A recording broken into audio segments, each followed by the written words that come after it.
Salut, bienvenue sur l'Instant Math. Dans cette vidéo, je vais t'apprendre à simplifier des produits dans le cadre des expressions littérales. Et tu vas voir, ça va être très utile pour tout ce qui touche les expressions littérales, surtout tout ce qui est développé, factorisé. Alors, suis bien, allez, c'est parti.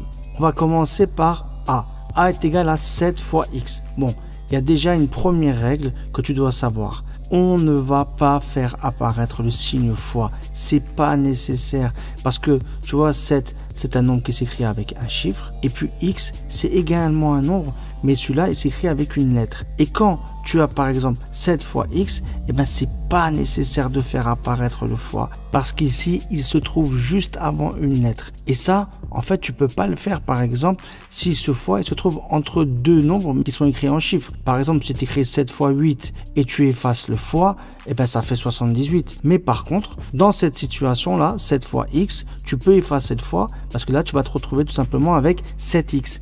Et 7x, c'est 7 fois x. On passe à la seconde expression, b égale y fois 10. Ben là, en fait, c'est comme dans le premier cas.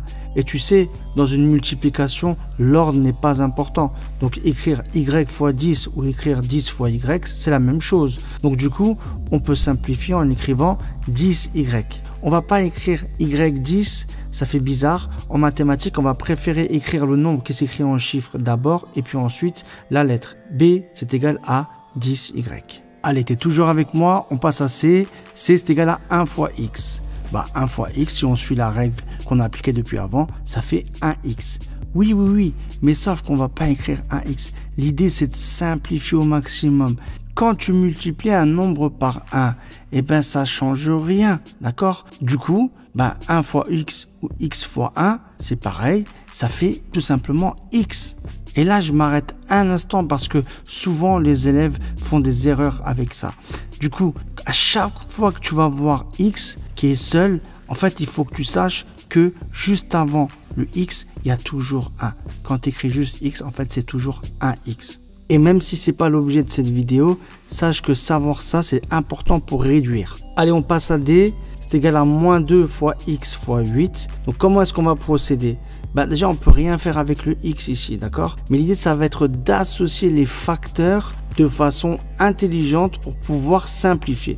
On a tout intérêt à faire moins 2 fois 8. Parce que moins 2 fois 8, je sais faire. Moins 2 fois 8, un nombre négatif fois un nombre positif. Donc forcément, ça va donner un nombre négatif. Ça fait moins 16. Du coup, D, c'est égal à moins 16 fois x. Du coup, moins 16x. Allez, on continue. On passe à E. E, c'est égal à 2y fois 3x. N'oublie pas, entre 2 et y, il y a un fois, et entre 3 et x, il y a également un fois. Donc ici, qu'est-ce qu'on fait? On fait 2 fois y fois 3 fois x. Mais l'ordre n'est pas important.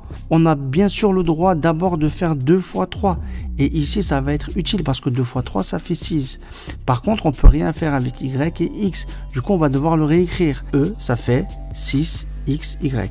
On aurait pu aussi écrire 6yx, d'accord? L'ordre n'est vraiment pas important. Bon, on a traité 5 expressions, il nous en reste encore 5. Et tu vois bien que c'est pas très difficile. L'idée, c'est de faire disparaître les fois qui sont pas utiles et puis d'associer les facteurs entre eux quand tu le peux. Allez, on passe à F. F, c'est égal à 0 fois y. Là, il faut pas réfléchir. Dans un produit, lorsqu'un des facteurs est nul, eh ben, le produit est nul. Ok, donc 0 fois y, eh ben, ça fait 0, tout simplement. On passe maintenant à G, c'est égal à moins x fois x. Et là, juste moins x. C'est comme si tu avais moins 1 fois x. Du coup, ce moins là, on peut rien en faire, on le garde. Mais du coup, on peut quand même associer les deux facteurs là, x fois x. Et ça fait quoi? X fois x, un nombre fois lui-même, ça fait x carré. On peut donc écrire que G est égal à moins x carré. Allez, on passe à H. H est égal à 4 fois moins x fois moins 3 fois x. Ici, on l'a dit, on l'a répété, l'ordre des facteurs n'est pas important.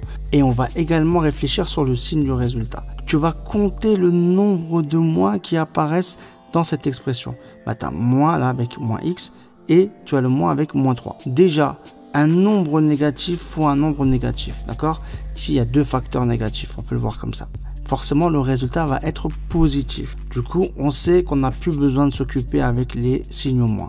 Et du coup, on va s'occuper de 4 et de 3. 4 fois 3, ça fait 12. X fois x, ça fait x carré. Ça y est, j'ai le résultat. H est égal à 12x carré. On passe à i est égal à x fois 6 fois x carré. Du coup, on va pouvoir rien faire avec 6. Mais par contre, on peut faire quelque chose avec x fois x carré. Et x fois x carré, là, normalement, tu connais les propriétés sur les puissances, parce que x, c'est comme x puissance 1. X fois x carré, ça fait quoi? Ça fait x puissance 3. Parce qu'on a tout simplement fait x à la puissance 1 plus 2. Ça fait bien x puissance 3. Donc, i est égal à 6x puissance 3. 6x cube. Bon, on passe à la dernière expression. J est égal à moins 3y fois, entre parenthèses, 5 fois y carré. Ici, les parenthèses, elles servent strictement à rien. D'accord? Parce que c'est un produit. Tu as que des facteurs. Donc, l'idée, c'est quoi? C'est d'enlever ces parenthèses inutiles. Et là, franchement, c'est pas compliqué. On fait moins 3 fois 5. Ça fait moins 15.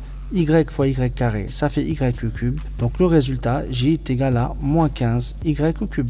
Voilà, donc c'est terminé. Il faut vraiment retravailler tout ce qu'on a fait ici. C'est la base avec le langage littéral, avec les expressions littérales. D'accord? Cette vidéo est terminée. Si tu l'as appréciée, n'oublie pas de liker. Et pour me soutenir, abonne-toi. Allez, salut, ciao!